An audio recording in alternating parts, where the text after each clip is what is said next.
Very good morning to all. I welcome you for a session or next lecture related to unfired pressure vessels. So this is the classification according to IS code that we will be discussing. In this, we will be discussing about this. What is the different weld categories? Then what are these class 1, class 2, class 3 types of pressure vessels? What is design pressure? These are certain things. And then what are different types of end closures? That also we will be discussing. And apart from this end closures, if time permits, we will also go for solving one numerical. So this is the outline what we will be discussing for today's lecture. Unfired pressure vessels. Very first, what is unfired pressure vessel? An unfired pressure vessel is defined as a vessel or a pipeline for carrying, storing, or receiving steam, gases, liquid at pressure above the atmospheric pressure. This is the definition we have discussed at the start of the chapter as definition of pressure vessel. So it is nothing but the definition of unfired pressure vessel we have taken from this over here only. So a pressure vessel which is used for, or a pipeline which is used for carrying, storing, or receiving liquid, maybe steam or maybe gases at a pressure above the atmospheric pressure, then we will call it as unfired pressure vessels. And for designing such pressure vessels, national or international codes are required. For designing such pressure vessels, national or international codes are required. So we have already discussed here. So just I will give you example. National, you can say any IS type code, and international, you can say American Society for Mechanical ASME, and there are different sections also. So section 8 division 1, this is the very popular code for designing this pressure vessel. So this is just example. Depending upon the condition, different codes can be used. Okay, the Indian standard IS code for pressure vessel gives the design procedure for welded pressure vessel. So here what I have shown, this is nothing but, you can see here, this is nothing but the IS code. So IS code for pressure vessel.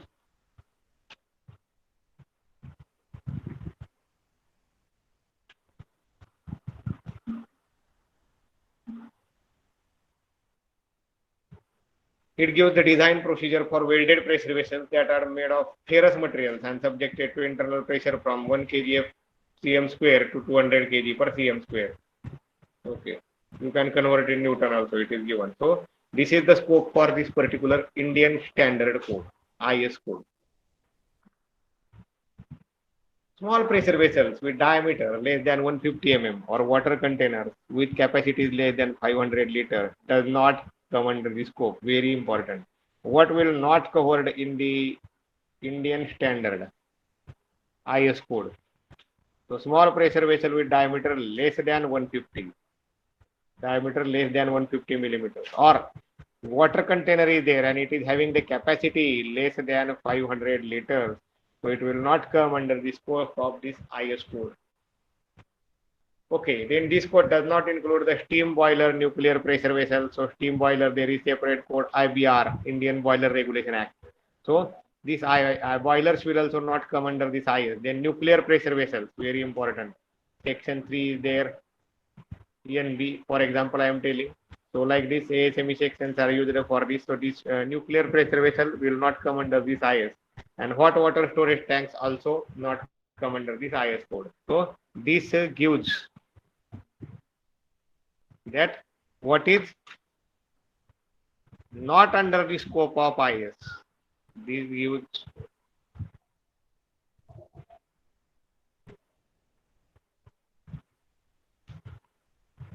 not under the scope of IS code. Okay. So the IS code gives the design procedure for welded joints, which are made up of ferrous material and which are subjected to internal pressure. The range is given. And the small pressure vessels having diameter less than 200 mm or capacities, water tanks having capacities less than 500 liter will not come under the scope of this IS code. And steam boiler, nuclear pressure vessel, and hot water storage tanks also not come under the scope of this code. So the diagram, welded joint in pressure vessel. The diagram is giving the welded joint in pressure vessel. So which category is called as A, which category is called as B, C, and D. A typical pressure vessel is shown. So this diagram already, some elaboration was already given by Mr. Amolji Genge Sahib, AGM, Nuclear Division, in his expert lecture from Walchanagar Industries Limited, Walchanagar. So again, there will be some repetition. Again, I will highlight as per whatever different points are there. So there are 4 categories of welded joints: A, B, C, and D. The term, wherever the category is mentioned, it is defining only the location and never implies the type of weld. Very, very important point is here. So you can say, so here it is only wherever the A, B, C, D is mentioned. So A, B, C, D is only applicable for location. I will give you what is location. And which type of, means single butt, double butt, whatever the different types of welds. This category A, B, C, D will not applicable for this type of welded joint. It is applicable for only location of welded joint.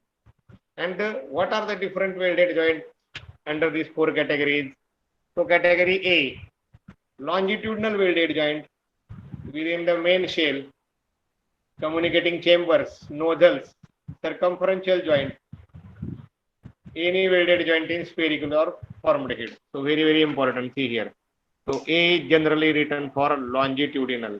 So you can see here, this is called as the longitudinal joint. I am highlighting or overwriting. So this is A part. When a plate is made, how the cells are made?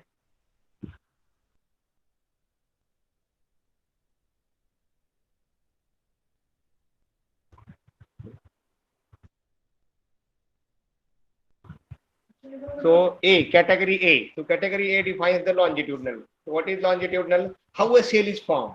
A plate is there, a plate is taken. Whatever the development length is considered. So the plate is taken. Initially it is pre-bended. So I will give you just an example here. So let us assume that this is a plate. So pre-bending is carried out. Pre-bending is the operation. Here the ends are bended like this. Okay.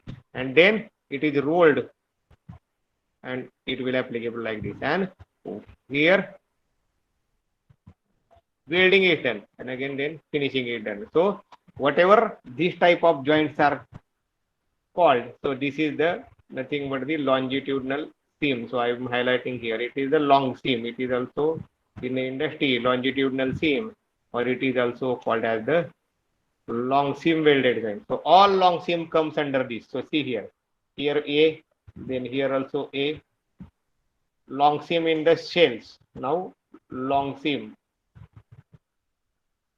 in the conical parts also, whatever long seam is there, I will call it as in nozzles also. Then this is also cell A. Okay. Then if you consider the small cells, here also longitudinal seam welded joints are shown. Okay. Apart from this, what is mentioned, I will highlight in the diagram also. Circumferential joint connecting to end closure and any welded joint in the formed head. Very, very important. So any welded joint in the formed head. So this is head. Descend. So these 2 joints, then here also A, it is mentioned.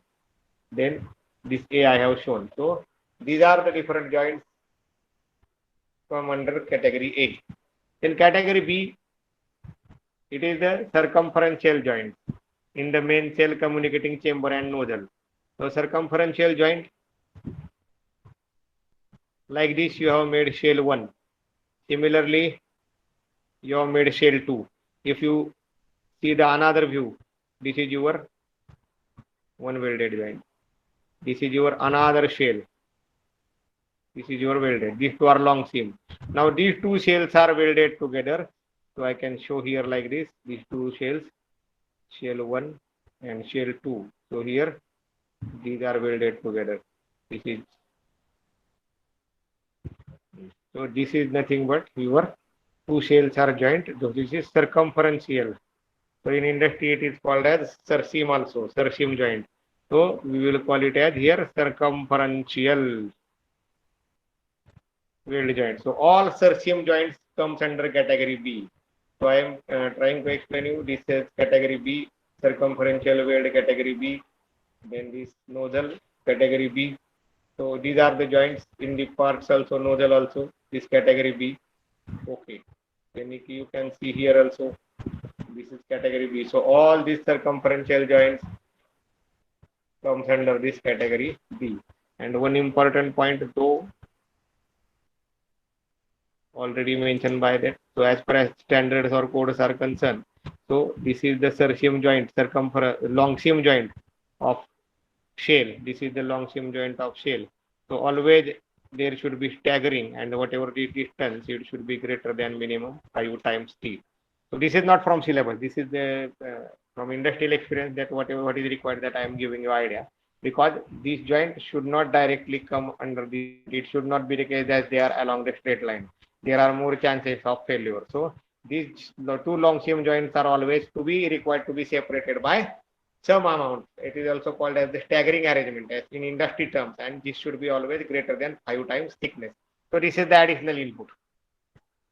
Okay, then category C, welded joint connecting flanges and flatheads in the main shell.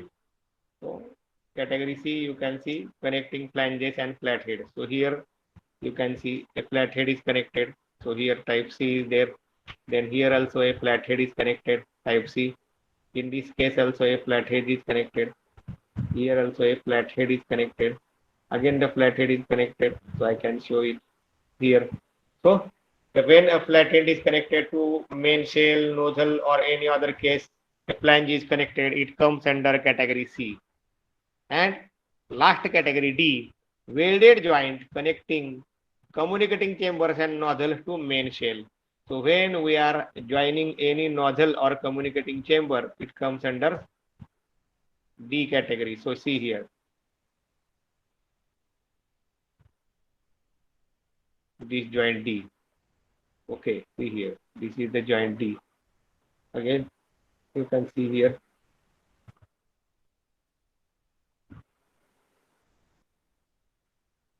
This is your joint D. So these are the joint D. Again, here it is mentioned.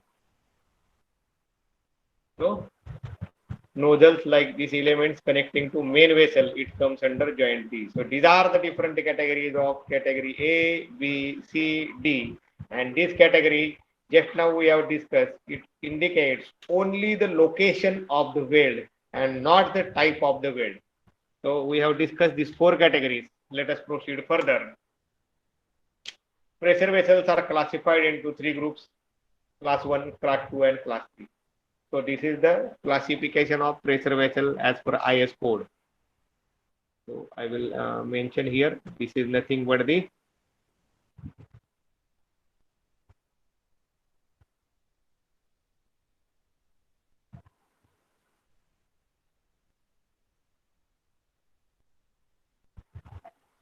classification of pressure vessels. So the pressure vessels are categorized as classified as class 1, class 2, and class 3.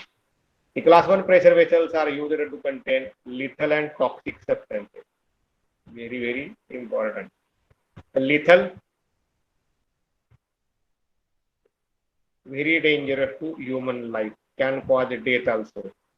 So these lethal substances and toxic substances. So class 1 pressure vessels are used to contain this lethal and toxic. LPG is not comes under lethal, for your kind information. They include poisonous gases and liquids that are dangerous to human life. So here hydrocyanic acid, carbonyl chloride, or mustard gas. So these are very dangerous gases and liquids which are dangerous to human life, and loss of human life can possible. So this under category class 1. So this under category class 1. Liquefied petroleum gas is not classified as lethal substance. See, I have already given. See, whatever we are calling it as LPG, it is not the lethal substances. Okay, so this is related to class 1. Very important. What comes under class 1? These pressure vessels contain the lethal and toxic substances, and like gases and liquids, for example, hydrocyanic acid, carbonyl chloride, or mustard gas. Class 1. Now, what are the different means constraints and additional things required related to class 1? So, pressure vessels are also used when operating temperature is less than minus 20. See, very stringent requirements are there. So, when the operating temperature is less than minus 20, class 1 is used. Then there are two types of welded joints used in this world. Double welded butt joint with full penetration and single welded butt joint with backing strip. So let me highlight. Okay, it may be here. So double welded butt joint with full penetration. So I will highlight here. So this is the category double welded butt joint with full penetration and single welded with backing strip. So here you can see from the weld configuration. So here I will highlight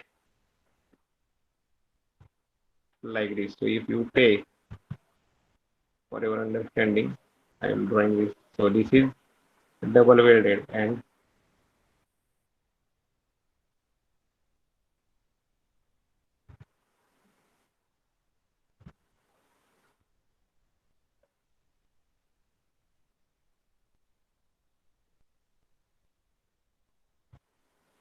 so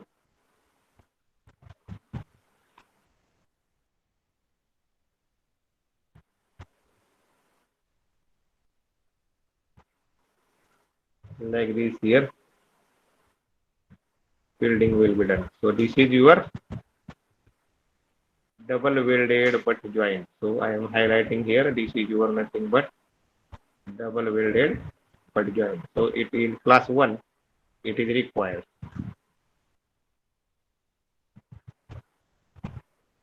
And now single welded. So this is the welding joint, and here a backing strip is there, and here the welding is made. So here welding part is there. So this is double welded butt joint, and this is single welded with backing strip.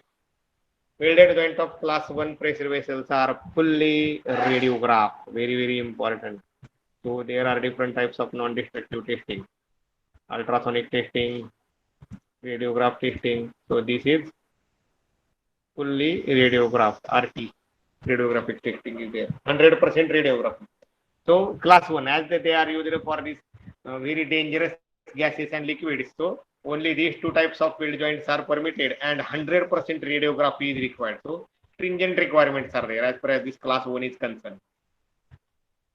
Then let us go for class 2. So class 2 pressure vessels are those. Now let us first focus on class 3. So class 3 pressure vessels are used relatively light duties. Very light duty applications they are used. They are not recommended for service when operating temperature is less than 0 and more than 250. So when operating temperature is less than 0 means minus side, or it is more than 250, they are not recommended. So very light duty application is there. The maximum pressure is also limited to 17.5 kg per cm square, while the maximum sail thickness is up to 16 mm. See here, the sail thickness is only limited, whatever the thickness is given. So thickness can be maximum 16 mm. In this case, they are usually made from carbon and low alloy steel, and the welded joint are not radiographed. See here, no radiography, not radiograph, means not that much stringent condition. What is the use of this radiographic testing? So X-ray or gamma rays are used to detect, and it will give us the defects like maybe small cracks. Maybe cracks are there, or maybe any penetration is there. If it is TIG welding, then tungsten penetration or any slag inclusion is there, or you can say porosity is there. So like the different defects are there, and the defect can cause problem and failure of pressure vessel when it is operating at certain higher temperature. Therefore, it is required to go for the ultrasonic or radiographic testing. And here, radiographic testing is done, performed 100% for class 1, and radiography is not required for class 3. So it is lighter duty application. And now let us focus on class 2. So class 2 pressure vessels are those which do not come under class 1 and class 3. Therefore, we have discussed class 3 pressure vessel first. So these are the pressure vessels which are not come under They are neither class 1 or neither class 3. So intermediate, middle category. The maximum shell thickness is 38 millimeters. For class 3, it is 16 millimeters. These type of welded joints in class 2 are same as those in class 1. So in class 1, what we have discussed. So this is the double weld butt joint with full penetration and single weld butt joint with backing strip. So same joints, same welded joints are used for class 2 also. Only it is the condition that they are spot radiograph. So class 1 full radiography, class 2 spot radiography, class 3 not radiography, no radiography. What is spot radiograph? So some samples are taken. Assume the joint may be of 3000 mm, maybe of 5000 mm. So one or two samples are taken, and based on the samples, the results are analyzed. And when the samples are taken again, they are taken at some critical places. For example, I will highlight you in this figure. For example, I will go for radiography. I will go for ultrasonic also, but if possible, I will radiograph this particular joint. So when two joints are matching, I will take that particular section. So they are spot radiographed. They are spot radiographed.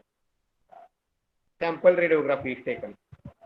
So this we have discussed about the class 1, class 2 and class 3. This is the classification. Class 1 pressure vessels are carrying the lethal and toxic substances. They can operate up to minus 20 degrees Celsius. The weld joints requirement is double welded joint with full penetration and single welded with backing strip, and 100% radiography is mandatory. Class 3 for light duty application, not recommended in service between below 0 or more than 250. Pressure limitation is also mentioned. Thickness of the shell is up to 16 mm, and they are not radiographed at all. Light duty application. And spot the class 2, the vessels which are not covered or come under class 1, neither class 1 nor class 3. These comes under class 2 category. The maximum thickness of the shell is up to 38 mm allowed, and the types of welded joints as same in case of class 1. So double welded butt joint is there with full penetration, and single welded joint with backing strip. So these are the considerations, and they are spot radiographed. So just a revision I have taken. Now further things. What are different terms as far as this unfired or pressure vessel or standard is concerned? So this will give you also some formula, some important thing that we required for solving the numericals also. So there are three terms: working pressure, design pressure, and hydrostatic test pressure. So first one is working pressure, second one is design pressure, and third one is hydrostatic test pressure.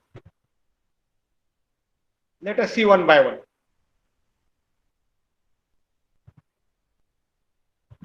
So I will say number 1.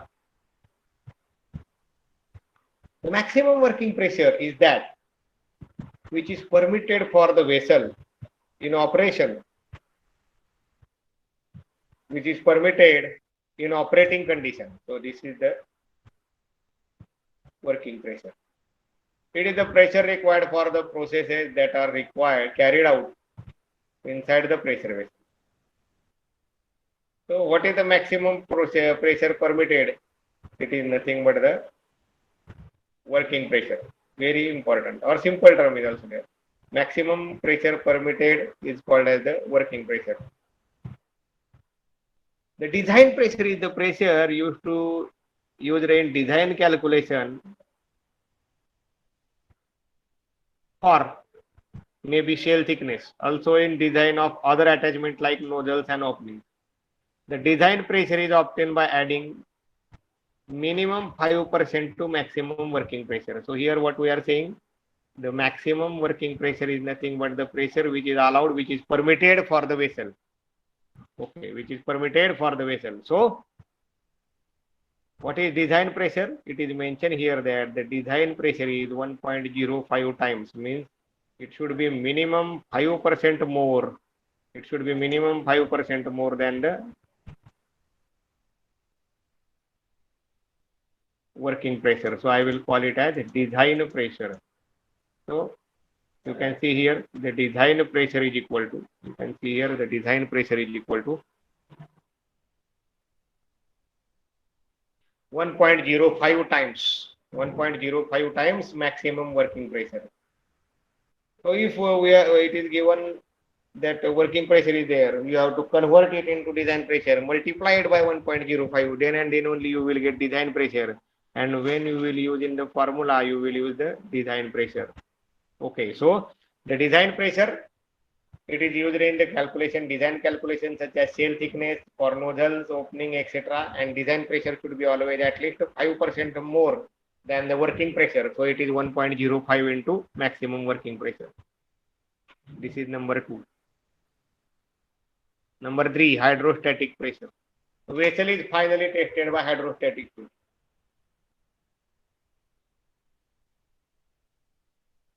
The hydrostatic test pressure is taken as 1.3 times design pressure. See here, it is not said that working pressure. So hydrostatic test pressure is 1.3 times design pressure. So you have to first calculate the design pressure, and then only you can calculate the hydrostatic test pressure. Okay.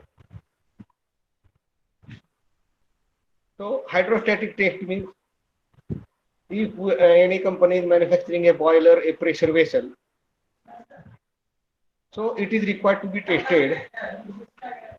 It is required to be tested for hydrostatic test pressure. So see if it is operating at, for example, 100 as the design pressure. I am saying 100 as the design pressure. Then hydrostatic test pressure 1.3 into 100, so 130. So if it is operating at 100 design pressure, so I will check it at for 130. So what is hydrostatic? To fill the maybe the liquid. Say let us assume that water is filled inside it, and then it is 100 is the design pressure. Then 130 pressure is given to the vessel, and it is kept for certain hours. And let us check by using the strain gauges what is the pressure generated in the welded joints and what is the strain generated in the welded joint, then strain generated in the parent metal or main metal of the shell, and whether it is this hydro test is satisfactorily performed or not. And if the hydro test is satisfactorily performed, then it is taken for further process. So this is the hydro test, and hydro test is carried out, or hydrostatic test is carried out 1.3 times the design pressure. These are very important terms that are required to be used. So I will give you 1 minute just to write down what is the working pressure, then formula for design pressure and formula for hydrostatic test pressure.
Okay, so let us proceed further. Let us see about this weld joint efficiency and what are the different welding used and what are the different types of weld joints. Pressure vessels are fabricated from steel plates welded together by fusion welding process. In fusion welding, the weld is made in the state of fusion without hammering. This includes, there are different types of welding techniques that we have already discussed. and you also studied in your second year. So arc welding, gas welding, thermite welding, electron beam welding. These are the different techniques which are used for this particular welding purpose. The term weld joint efficiency is often used in pressure vessel design. It is defined as the ratio of strength of the welded joint to the strength of the plates. The term weld joint efficiency is often used in pressure vessels. So what is weld joint efficiency? It is nothing but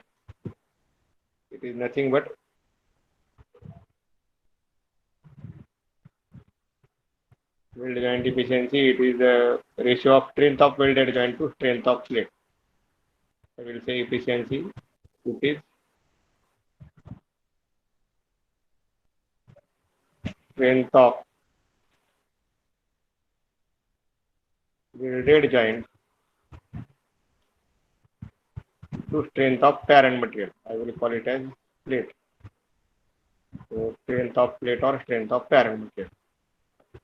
The magnitude of this weld joint efficiency. So efficiency, the symbol is used like this. Efficiency eta depends upon the two factors: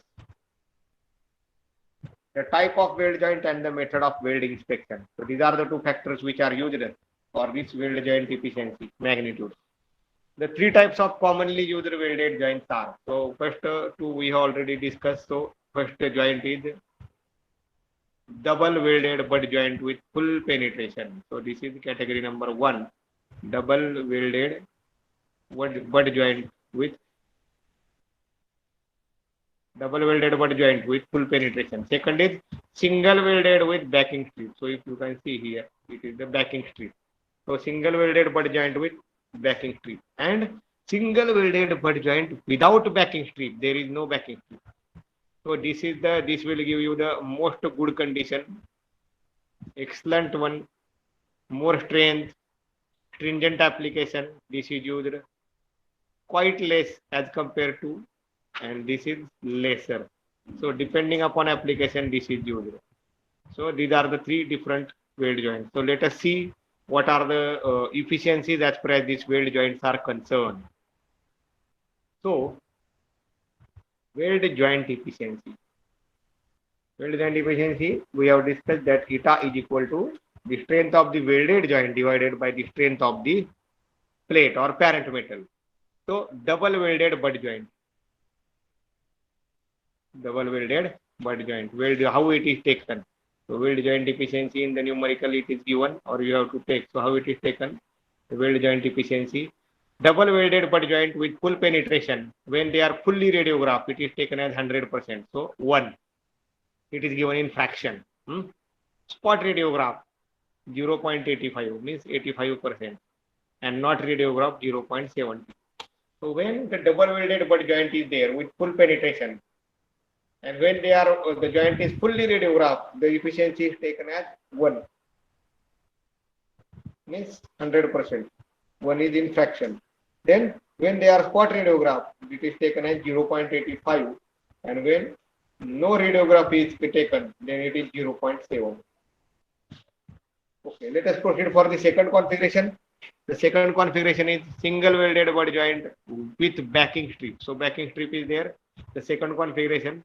So when these backing strip joints are fully radiographed, the efficiency is taken as 90%. That is 0.9. Then spot radiograph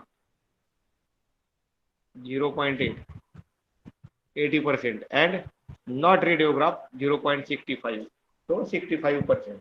So these are the weld joint efficiencies for single welded butt joint with backing strip. Now third one, single welded without a backing strip. Now this is very important, without a backing strip. So if there is no backing strip, then it is only applicable for not radiograph. 60% means the efficiency you will get. So here fully radiograph and spot radiograph dash is there. If there is a without backing strip, then it is not means useful or meaningful to go for any, we can say, the radiography. Let it be fully or spot.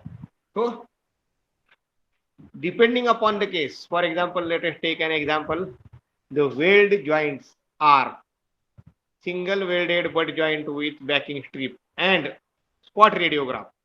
So B condition number second and point number second. So I will take in such cases the efficiency is 0.8.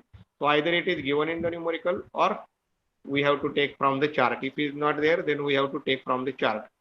So give the heading weld joint efficiency, write down this formula, and then I will give you 1 minute for writing the chart. So weld joint efficiency, eta is equal to strength of welded joint divided by strength of the plate. And then take 1 minute, write down just these values. Write down these values.